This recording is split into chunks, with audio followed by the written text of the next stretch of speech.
Tout a commencé ici, en 1957, au cœur de ces ruelles obscures de la Casbah. Ne cherchez pas cette histoire dans les images d'archives, vous ne la trouverez pas. C'est un roman noir, une guerre secrète, la plus vaste opération jamais montée par les services français contre le FLN algérien. Son nom, la Bleuite. Personne n'aime en parler, ni la France qui a gagné cette guerre de l'ombre, ni l'Algérie qui en a payé le prix du sang.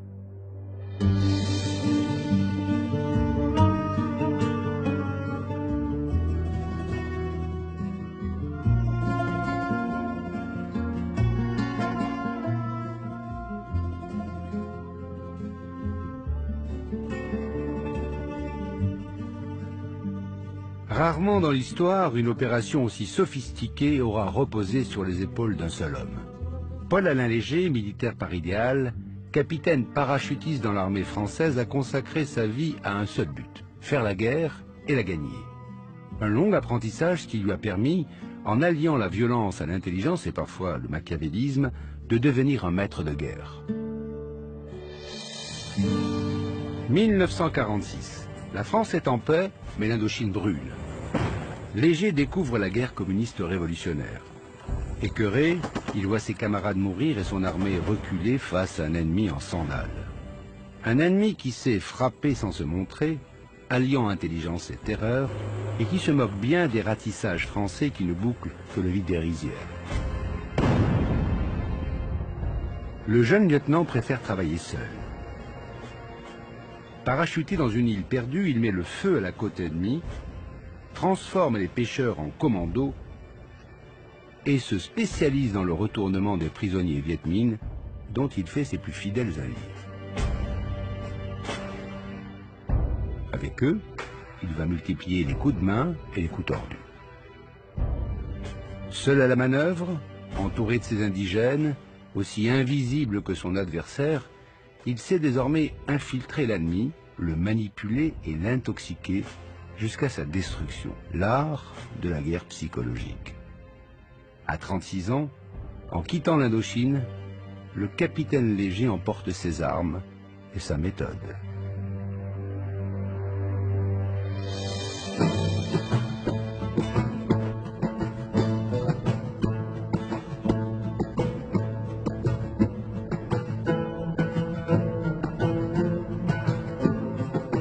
Quand il débarque à Alger cet hiver de 1957, voilà 3 ans déjà que le FLN a lancé une insurrection pour mettre fin à la colonisation française. 3 ans qui ont suffi à transformer les échos du Djebel en clameurs de la guerre. Bien au-delà des fermes de colons brûlés et des récits d'atrocités, l'heure est au combat militaire. Armée française contre Front de Libération Nationale, 2 camps s'affrontent. Jusqu'ici, Alger la capitale semblait épargnée.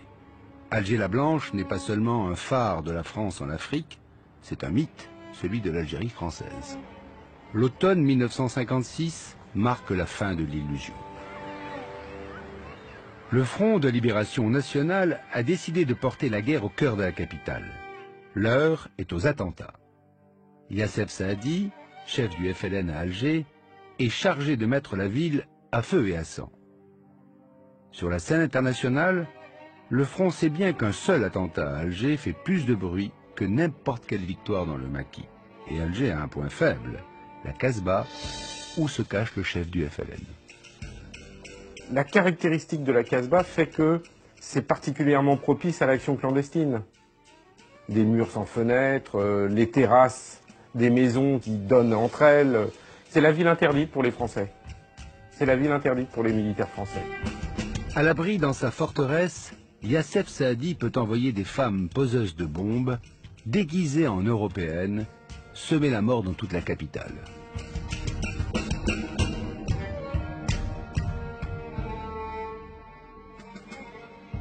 En un mois à peine, 122 explosions secouent Alger.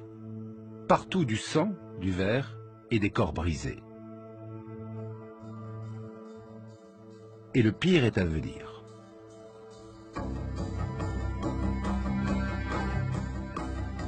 Ce dimanche après-midi, sur la scène du casino de la Corniche, un orchestre célèbre et, sur la piste, des jeunes Européens qui dansent. L'engin de mort soulève l'estrade et souffle la salle.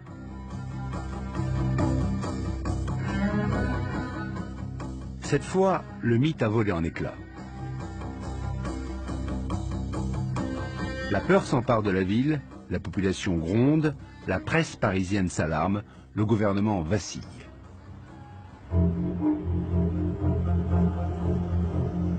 Le 7 janvier 1957, 8000 combattants d'élite de la 10e division parachutiste entrent dans la capitale. Le général Massu, qui les commande, reçoit les pleins pouvoirs et une mission, pacifier la ville par tous les moyens. On connaît la suite sous le nom de la bataille d'Alger. L'armée rafle et torture à grande échelle, 24 000 suspects arrêtés, 3 000 disparus. Une besogne de basse police pour l'élite de l'armée française qui se salit les mains, mais réduit le FLN au silence.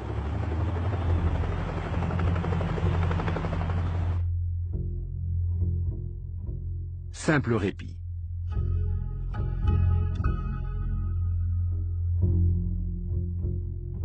Les paras repartent, mais Yassef Saadi est toujours là.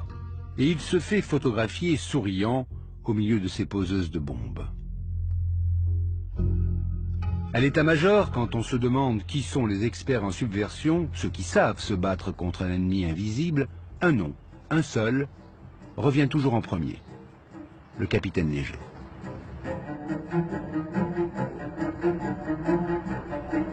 Lui ne croit pas à la force des armées contre le terrorisme. L'Indochine lui a appris qu'on n'écrase pas une mouche avec un marteau.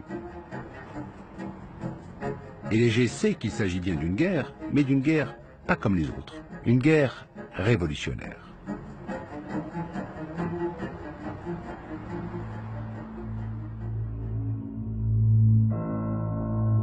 Il est temps de mettre sa propre méthode en action.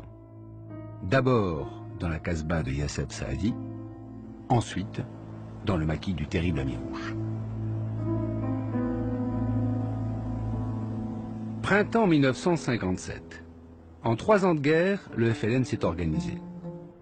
Il a construit une armée de libération nationale, la LN, forte de 30 000 hommes, et divisé l'Algérie en 6 régions militaires, les wilayas.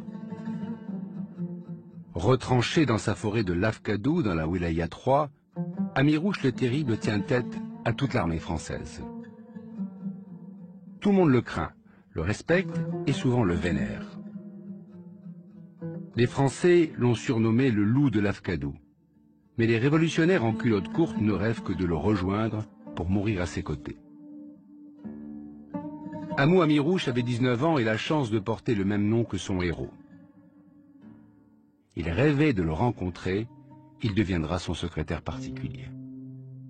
Il mettait en exergue la fibre d'orgueil des paysans, en disant, regardez, la France nous a colonisés pendant plus de 100 ans. Elle nous a humiliés. Elle a humilié nos femmes et nos enfants. Ça ne peut plus durer. Il faut se révolter. C'est quelqu'un de dur parce qu'il était dur contre sa propre personne. Il avait une autodiscipline parce que la vie au maquis l'exigeait. Et la survie de la révolution l'exigeait. Il fallait se donner totalement à la révolution. Il croyait beaucoup à la force, à la violence. Et il se méfiait de ceux qui voulaient occuper des postes, occuper des grades. Ah oui, il punissait, il châtiait les gens. Très dur, même, je peux dire même cruel. Ah oui, très cruel. Un jour, par exemple, les maquisards contrôlaient les paysans pour s'assurer qu'ils ne chiquaient pas et qu'ils ne fumaient pas, parce que c'était décrété interdit. Un jour donc, quelqu'un, un des maquisards, qui avait procédé à la fouille des paysans, a laissé tomber une boîte de chic devant le colonel Amérouche de sa statue. Le colonel Amérouche la prend, il vérifie que c'était du tabac. Il s'adresse à lui et dit, comment tu viens de passer la matinée à humilier les paysans devant leurs femmes et leurs enfants parce qu'ils chiquaient ou parce qu'ils fumaient. Et toi, tu chiques. Comment tu peux? Et le colonel Amérouche a ordonné immédiatement son exécution.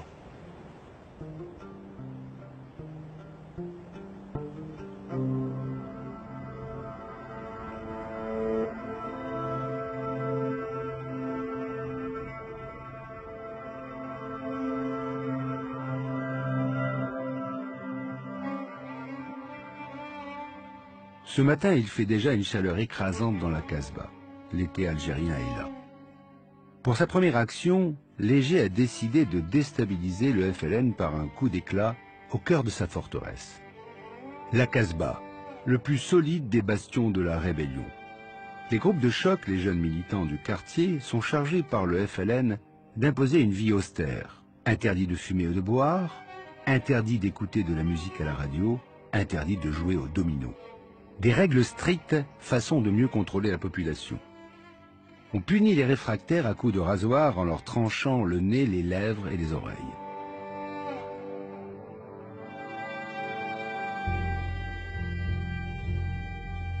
Le petit groupe d'hommes qui s'aventure dans ce coupe-gorge est habillé de bleu de travail. Ces bleus de chauffe, très à la mode chez les jeunes Algériens. Mais sous leur veste pointe un pistolet mitrailleur Mat 49. Ce sont les bleus du capitaine Léger. Leur objectif, un café mort au cœur de la vieille ville. À la tête de son commando, Léger agit seul et il sait qu'il risque gros. Son supérieur hiérarchique, le colonel Godard, n'est même pas au courant de son plan. Et sous ses ordres, il n'a que 2 militaires français. Le sergent-chef Barjou, dit Dédé Leblond, un homme du Nord, aux yeux bleus et cheveux clairs, qui dort avec 2 pistolets de gros calibre sous son oreiller et ne rate jamais sa cible. Et le sergent-chef Abdelhamid, un colosse, dit Surcouf, un ancien d'Indochine devenu l'ange gardien de son capitaine et la terreur des hommes du FLN. Tous les autres sont d'anciens combattants du FLN. Parmi eux, il y a Amara Ali, dit Alilou, une forte tête mais une pièce maîtresse de la Casbah. Alilou est un bleu de combat. Alilou, qui était l'ancien adjoint, agent de liaison de l'ISF, connu comme le loup blanc, Alilou. Il ne devait pas savoir qu'est-ce qu'il fait quand le tenancier du café mort nous a vu rentrer. Évidemment, Alilou a été accueilli les bras ouverts. Alilou a dit au tenancier en disant bah, tu mets pas la radio, là, mets la radio, qu'il y a un peu de musique. Ah, mais il dit frère, tu sais très bien que c'est interdit. Interdit par qui? Par le front. Il dit c'est interdit, tu devrais le savoir, toi. C'est le front qui commande. Et alors Alilou, à ce moment-là, lui a mis une paire de livres monumentales. Et il lui a dit, à partir d'aujourd'hui, tu sauras que c'est pas le front qui commande, c'est lui. Il m'a désigné, il dit, c'est lui qui commande. Alors là, ça a été le cercle complet. On a fait sortir les boîtes de jeu, tout le monde a fumé, tout le monde a joué au domino, et la musique à fond, hein, à fond. Ça peut paraître idiot, mais c'était quand même un succès terrible dans l'esprit de la population. Qui se disait, ils sont 6 ou 7 là, et c'est eux quand même qui commandent, quoi. Et ça a commencé comme ça. Les Bleus ont donné un grand coup de pied dans la fourmilière. Bon début. Mais Léger veut aller beaucoup plus loin et transformer la Casbah en zone interdite pour le FLN. Qui règne sur la vieille ville? Qui porte les messages secrets sinon les membres des fameux groupes de choc? Ils sont la clé de la Casbah. Alilou, l'enfant de la rue, les connaît tous. Du cireur de chaussures jusqu'au gros caïd de quartier. Un à un, Léger les fait arrêter.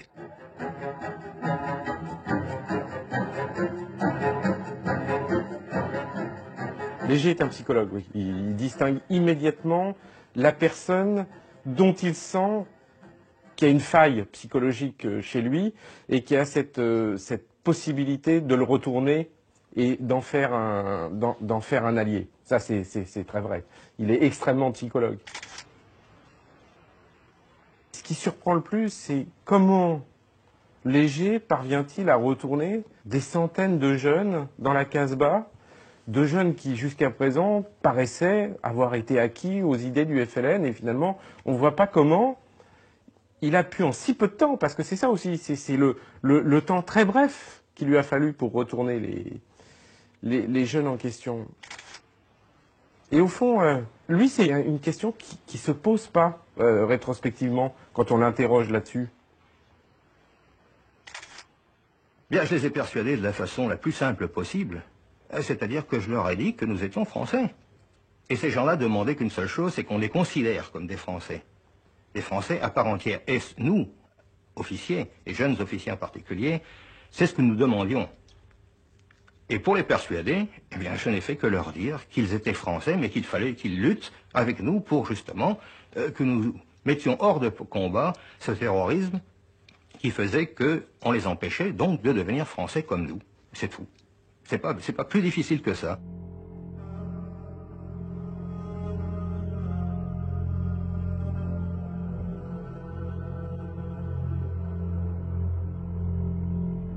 À partir du moment où j'ai réussi à prendre en main tous ces groupes de choc, ce qu'ils appelaient les groupes de choc, il est évident que l'état-major du FLN dans la Casbah, c'est-à-dire l'état-major de Yassef Saadi et ses poseurs de bombes, ont été coupés pratiquement de toute la population. Et ils ont été obligés de se terrer dans des repères. Repères que nous avons petit à petit réussi à investir.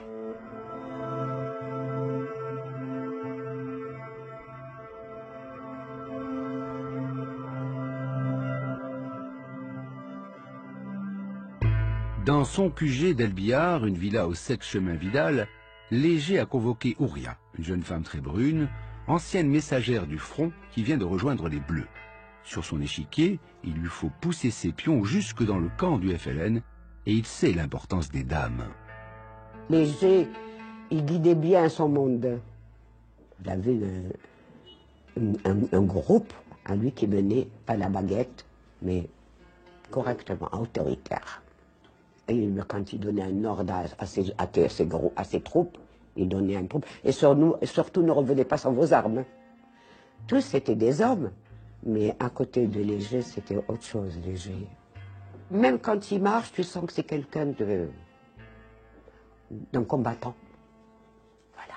Je trouvais le pas de mot, d'un combattant. De quelqu'un qui sait ce qu'il veut, et ce qu'il veut, il l'a.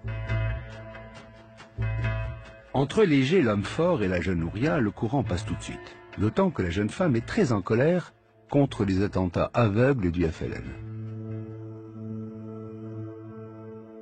Mais moi, j'en voulais à ceux qui posaient des bombes, comme le Mikbar, comme nous avons posé tous les bombes. Je leur en voulais de tuer des gens. J'étais pas d'accord. D'un coup, ils mettent une bombe dans un bus, ils mettent un truc dans une quelle rue, ils mettent... Pourquoi ils ne vont pas le mettre dans le gouvernement?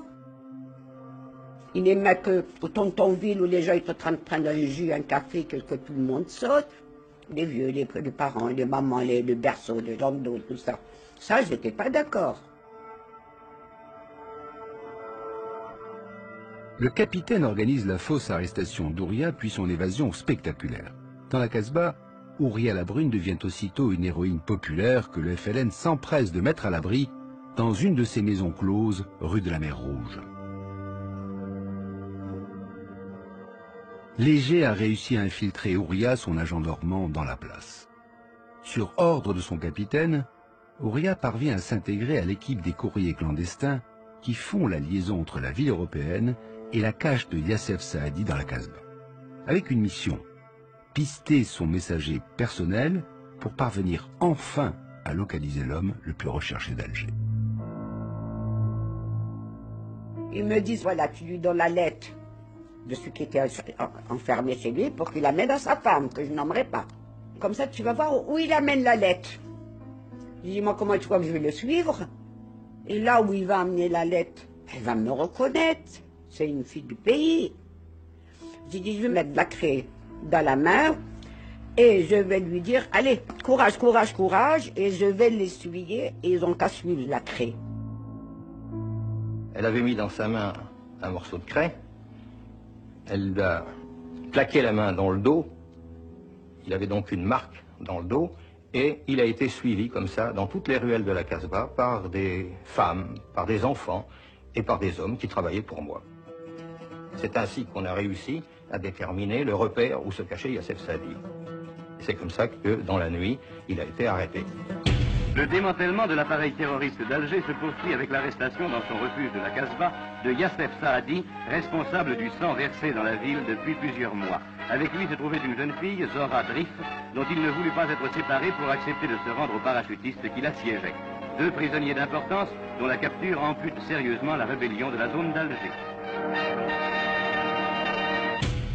15 jours plus tard, c'est le tour d'Ali Lapointe, ancien voyou et tueur du FLN, l'homme le plus dangereux de la Casbah. Avec lui, il y a une femme et un gamin de 11 ans, le petit Omar. Fidèle à sa légende, Ali Lapointe refuse de se rendre. Et les paras doivent dynamiter sa cache sans savoir qu'elle abrite un énorme stock de bombes.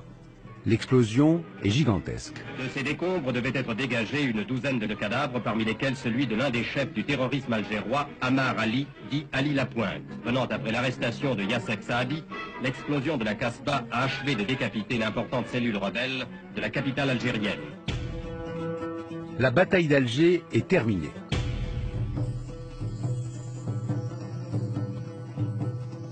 Léger, lui, regarde déjà vers les hauteurs des montagnes de Kabylie.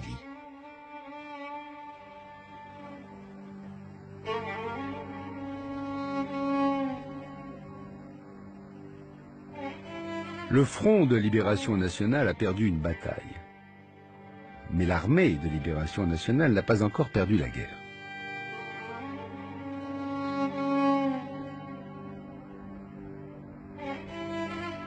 Ami Rouge connaît bien ces Djounoud, combattants de la première heure, des paysans durs au mal et au feu.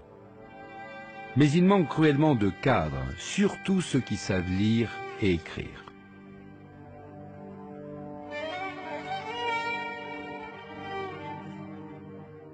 Par la voix de son organisation étudiante, le Front leur lance un appel. Avec un diplôme en plus, nous ne ferons pas de meilleurs cadavres.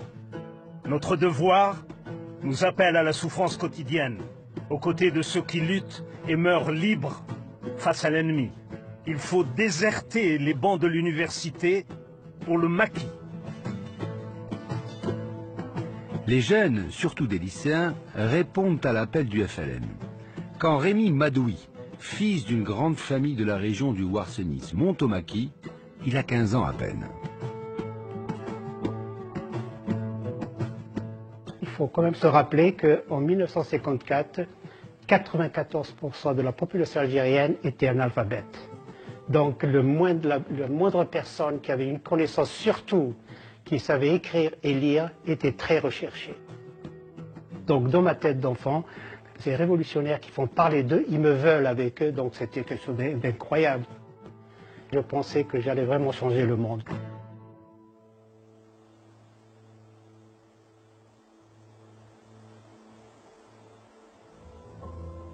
C'était des marches, des heures entières, et surtout pendant la nuit, parce qu'évidemment il fallait éviter le jour pour ne pas être repéré. C'était des poursuites sans fin. Et l'autre chose aussi qui m'a toujours marqué jusqu'à maintenant, c'est la faim. Parfois ça durait 2-3 jours sans manger, et très souvent c'était surtout une galette, mais peut-être avec un œuf, un bout de fromage. Et ce sont, je crois, les 2 expériences qui m'ont marqué d'ailleurs pendant très très longtemps. C'était la faim et la marche.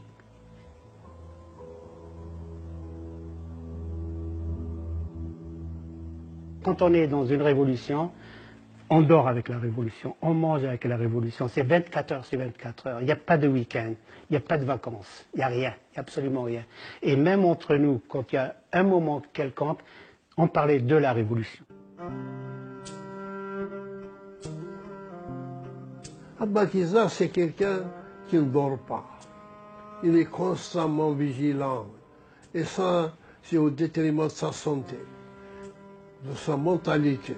Parce qu'il devient un animal, il devient un monstre. Et moi, je ne me suis pas aperçu de la transformation qui s'est opérée en moi. C'est mon compagnon qui me l'a dit. Quand je l'ai rencontré, je lui ai dit, mais qu'est-ce qui ne va pas? Tu as changé de figure. Tu es devenu furieux, tu as des regards d'un loup. Il m'a dit, tu ne t'es pas regardé, toi.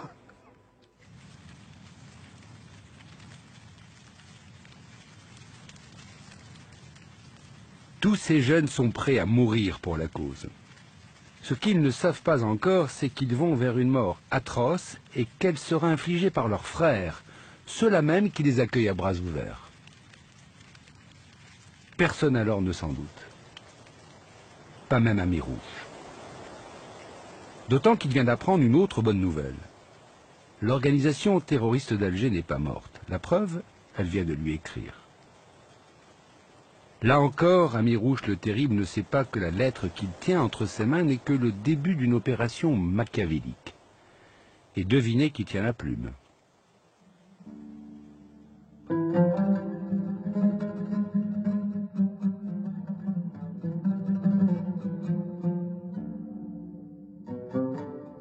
Lorsque toute l'organisation rebelle sur Alger a été mise hors de combat, j'ai gardé par l'intermédiaire d'anciens rebelles qui étaient ralliés, qui travaillaient pour moi, j'ai gardé des relations avec le commandant de la Wilaya 3, c'est-à-dire le colonel Ami Rouge, qui ne se doutait absolument pas que l'organisation rebelle à Alger avait été non seulement démantelée, et il pensait qu'il en restait encore, et ceci parce que je lui écrivais, par l'intermédiaire évidemment de gens qu'il ne pensait pas arrêter, mais qui en fait travaillaient pour moi.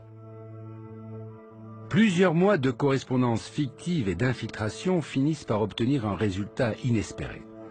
Le 12 novembre 1957, un des bleus envoyés par Léger comme émissaire vers le maquis d'Ami Rouge revient porteur d'une lettre incroyable. Ordre de mission. Le porteur de cet ordre de mission est habilité au nom de la Wilaya 3 de représenter l'armée et le Front de Libération Nationale au sein de la zone autonome d'Alger. En clair, Ami Rouge vient officiellement de nommer le capitaine Léger, un militaire français, comme successeur de Yassef Saadi et chef des poseurs de bombes dans la capitale. Et c'est lui, ironie d'histoire, qui est chargé par la Wilaya 3 de mettre la zone autonome d'Alger à feu et à sang.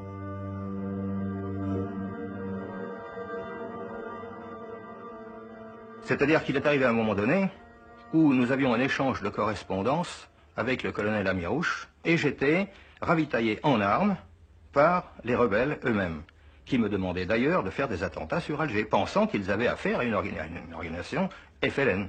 La Wilaya 3 qui dirige la zone autonome d'Alger lui demande des résultats. Or, des résultats, il en a très peu, parce qu'évidemment, il va pas commettre des attentats.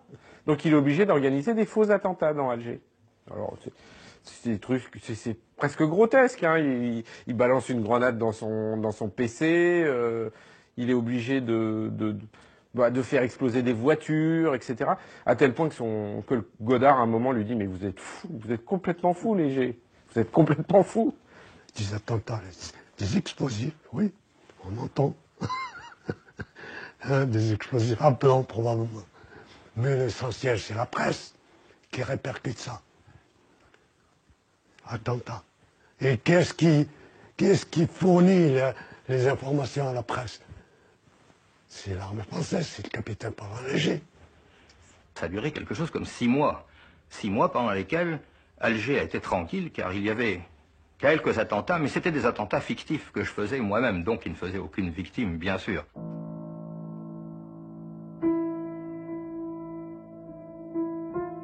Malgré toute la science de Léger, la fiction ne dure qu'un temps.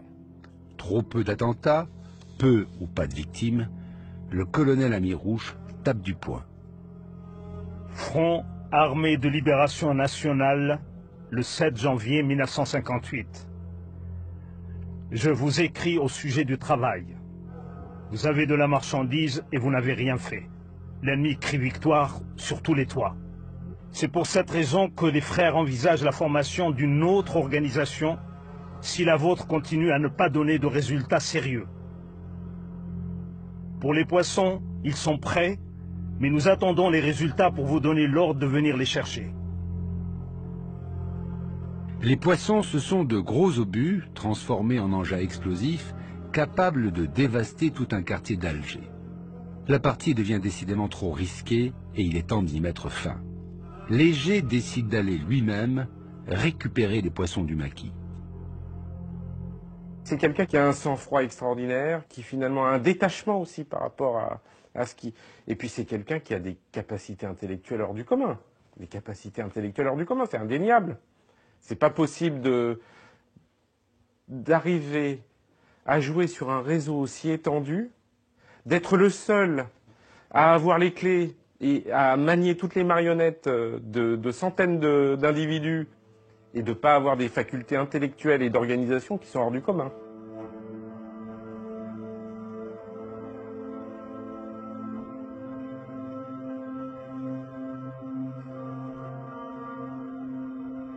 Une nuit, avec mes bleus, nous étions 13 d'ailleurs, nous n'étions que 2 Européens et tout le restant était d'anciens rebelles, nous sommes allés déguisés en fedayines et nous avons coiffé le poste de commandement dans le maquis Kabyle.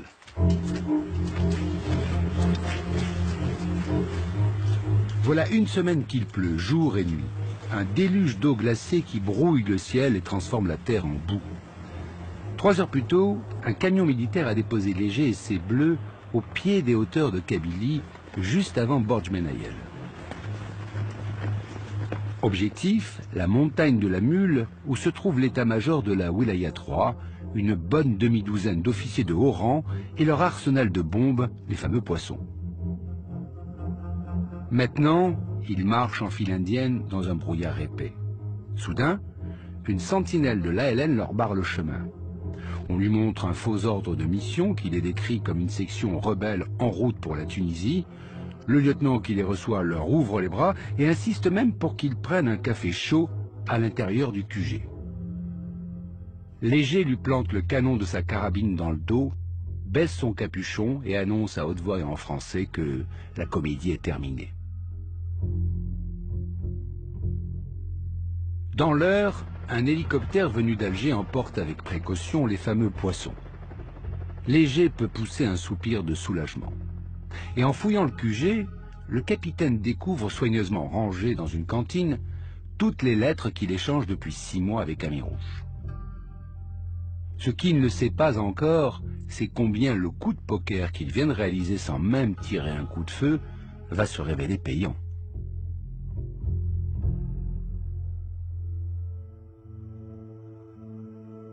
Tout a commencé lorsque le colonel Amirouche a muté un lieutenant vers une zone et 48 heures après, nous arrive la nouvelle qu'il avait été capturé avec une demi-douzaine de ses collaborateurs sans qu'un coup de feu soit tiré.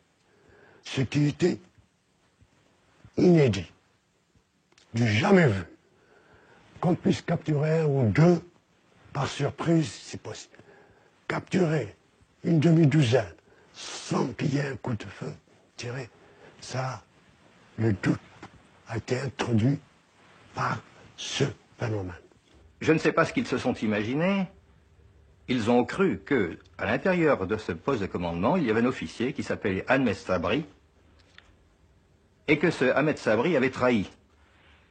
Ils ont cru qu'il avait trahi, et à partir de ce moment-là, ils ont pensé que tous les gens qui venaient d'Alger, car ce Ahmed Sabri était originaire d'Alger, ils ont pensé que tous les gens qui venaient d'Alger étaient des gens qui étaient manipulés par moi-même, c'est-à-dire par les Bleus.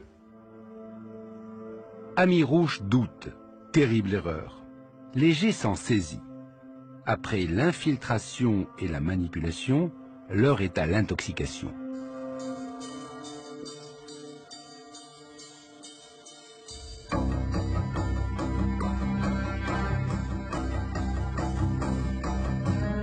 Si Amirouche croit que sa wilaya est gangrénée par des traîtres qui travaillent pour les militaires français, Léger va tout faire pour le convaincre qu'il a raison.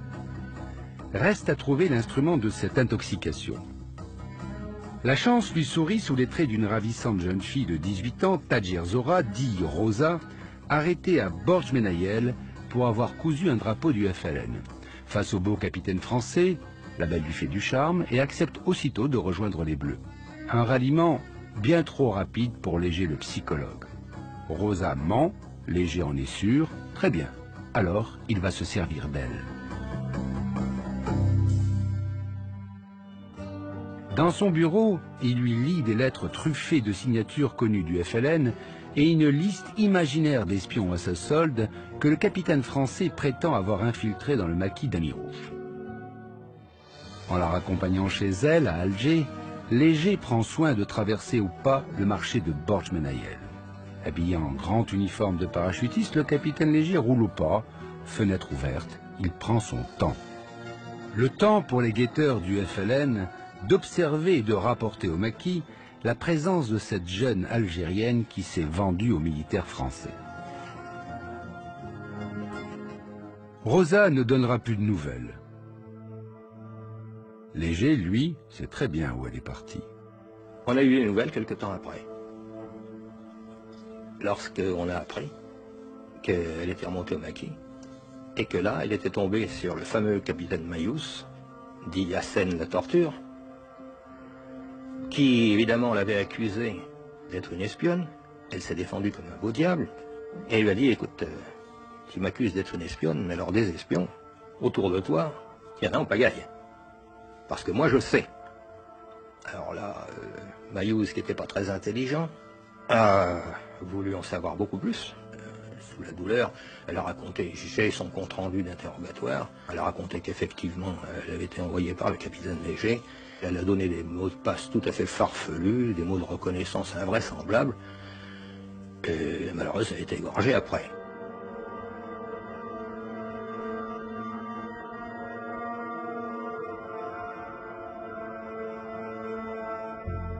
Rosa a bien servi. Hassen la torture a fait son œuvre. C'est un ancien de la Gestapo. Avec lui, tout le monde avoue, même les innocents. À la lecture des aveux des suppliciés, Amirouche, lui, voit tous ses soupçons confirmés. Injecté dans les veines de la Wilaya III, le virus de la bluite va désormais se propager dans le corps du maquis kabyle. Après l'affaire de Rosa, à ce moment-là, on a commencé à arrêter tous les officiers de cette zone-là. Et comme c'est une zone fraîchement structurée, elle était donc structurée par des jeunes étudiants. Et tous sont passés à la casserole. Et pratiquement aucun d'eux n'a survécu. Le premier signe qui m'a alerté que quelque chose n'allait pas comme il le faut dans la tradition du FLN, c'est que les gens qui étaient interrogés, qui suivaient l'un l'autre, et que je connaissais très bien, c'était des cadres, toutes les questions qui leur étaient posées, c'était quel est ton patron, à quel réseau tu appartiens, quand tu as commencé, ça devenait très suspect. Jusqu'au jour où mon cousin Germain avait été arrêté, et imaginez, cousin Germain avec qui on a grandi, parce qu'on avait à peu près 10 mois qui nous séparaient, donc on a grandi ensemble dans la même maison où nos parents habitaient, et on a été à la même école, et voir mon cousin être torturé, pratiquement tué à petit feu, et ne pouvoir rien faire, c'était...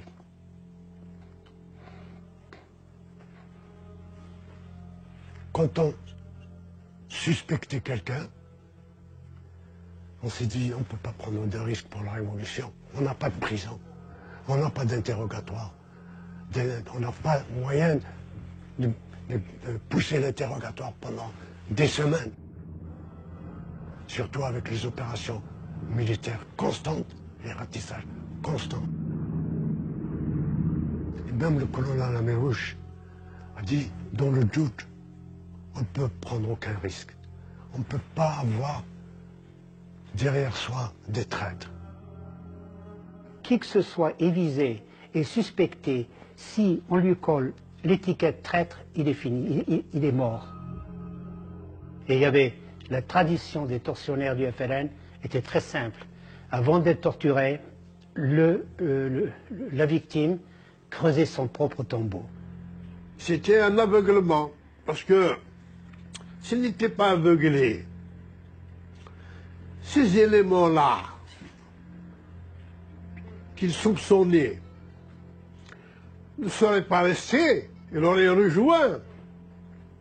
Il n'aurait pas attendu qu'on vienne les arrêter comme des dindons. C'était quand même des chefs, des types robustes, des durs à cuire. Tu es étonné qu'on vienne les arrêter. Je lui ai donc posé la question, je lui ai dit, ben, s'il n'y a pas une erreur là-dedans. Quand j'ai vu des personnes qui étaient plus patriotes que moi arrêtées et torturées. Il m'a dit, si, il y aura des erreurs. Mais ça, pour sauver la révolution, il fallait qu'on touche dans la chair saine.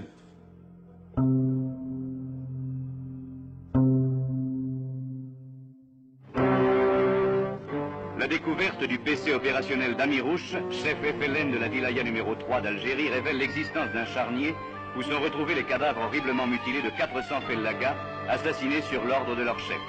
Des restes sanglants impossibles à montrer ici et des instruments de torture qui sont autant de preuves des épurations inhumaines que les rebelles effectuent périodiquement dans leurs rangs.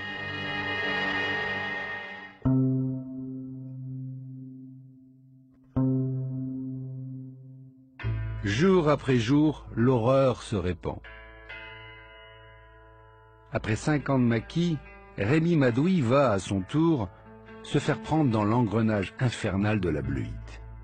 C'était au mois de mars, le 19 mars, donc je rentrais à mon PC, et au moment où je suis rentré dans la casemate, j'ai déposé ma mitraillette, donc 2 personnes me sont sautées dessus, m'ont mis par terre et m'ont ligoté, sans savoir pour absolument aucune raison. Et on m'a emmené et je me suis retrouvé dans un centre de torture dirigé par le fameux Hassan Mayouz la torture.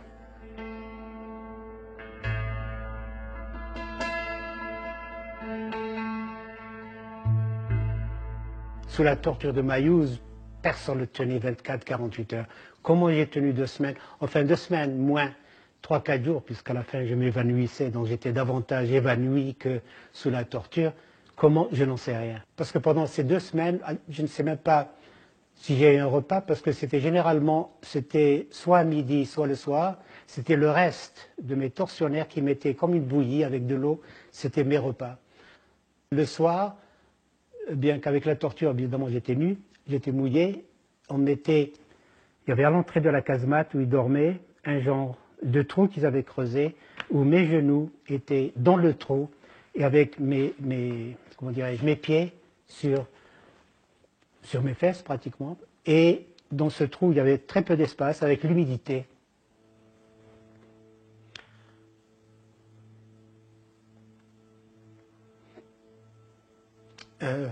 Donc impossible de dormir. Donc, pendant 2 semaines, la soif, la faim, le sommeil, donc on devient une loque, quoi, pratiquement.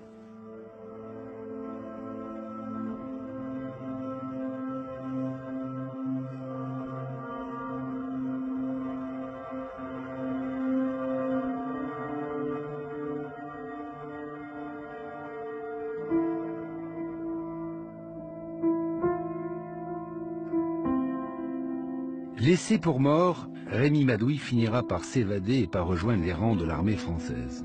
Comme lui, des centaines d'hommes désertent pour échapper à la mort. Le capitaine Léger a atteint son objectif. Le maquis s'autodétruit. Il n'a même plus besoin d'intervenir. L'épidémie de la bleuite est désormais hors de contrôle.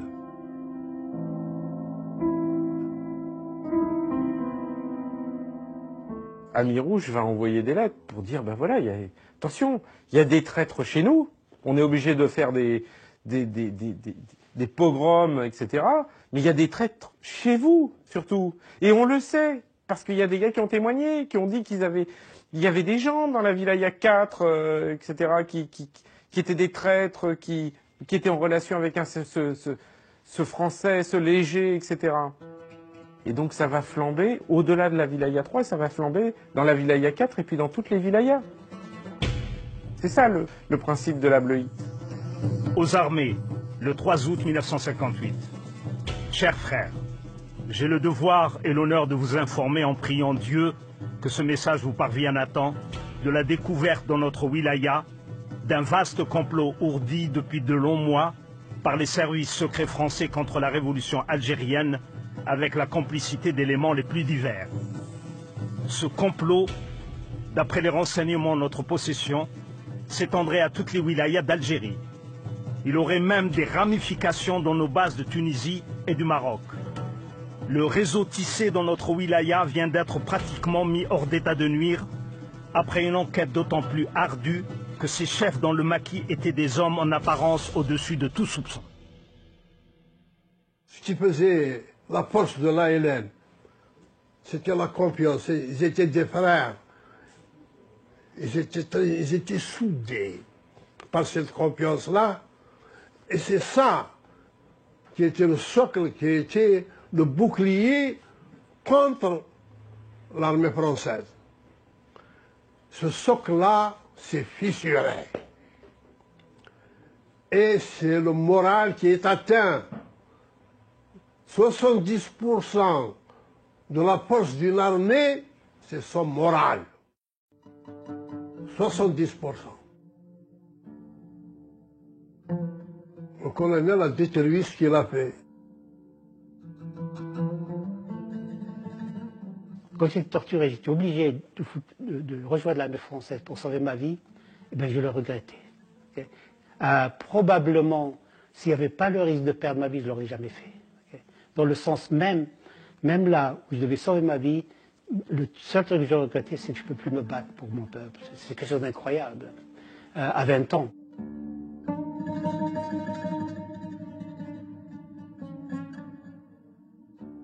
La Bleuite, du point de vue militaire, ça a été une réussite extraordinaire du côté français. Par contre, pour l'Algérie, ça a été absolument un désastre. Que l'Algérie continue de payer un demi-siècle après. Le dégât ou les conséquences de la Bleuite, c'est qu'elle a été la raison ou la source de l'extermination de toute une jeunesse algérienne éduquée qui aurait été l'avenir de l'Algérie. C'est un gâchis, je crois, dans tous les domaines. Okay. Humain, beaucoup plus qu'autre chose. C'est un gâchis, un pays qui aurait pu être l'exemple pour les pays sous-développés, surtout en Afrique et au Moyen-Orient. Ce peuple-là, si ça n'avait pas fini tel que cela a été, quel pays ce serait aujourd'hui? C'est ça, je crois, qui est le... C'est ce que j'appelle gâchis.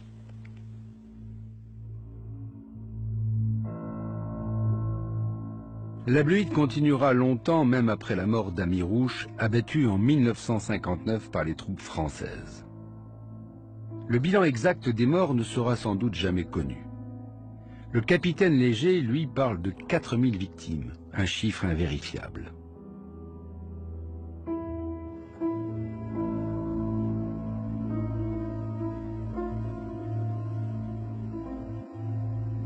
Qui dira le désespoir de ces jeunes patriotes sincères, morts en clamant jusqu'au bout leur foi dans la Révolution? Qui dira la colère des familles de ces martyrs qui ont gardé, au-delà de la mort, l'étiquette infamante de traître? La Bleuite n'a pas seulement affaibli le maquis et facilité l'action militaire des Français, elle reste une verrue sur le visage de la guerre de libération. Au nom de la pureté idéologique, elle a fini par retourner la violence révolutionnaire contre ses propres enfants. La Bleuite a abîmé l'Algérie nouvelle, changé le visage même du nouveau régime et coupé des passerelles entre l'Algérie et la France. C'est sans doute pour cela qu'aujourd'hui encore et des deux côtés, la Bleuite reste un secret bien gardé. Un tabou, un poison, une malédiction de l'histoire.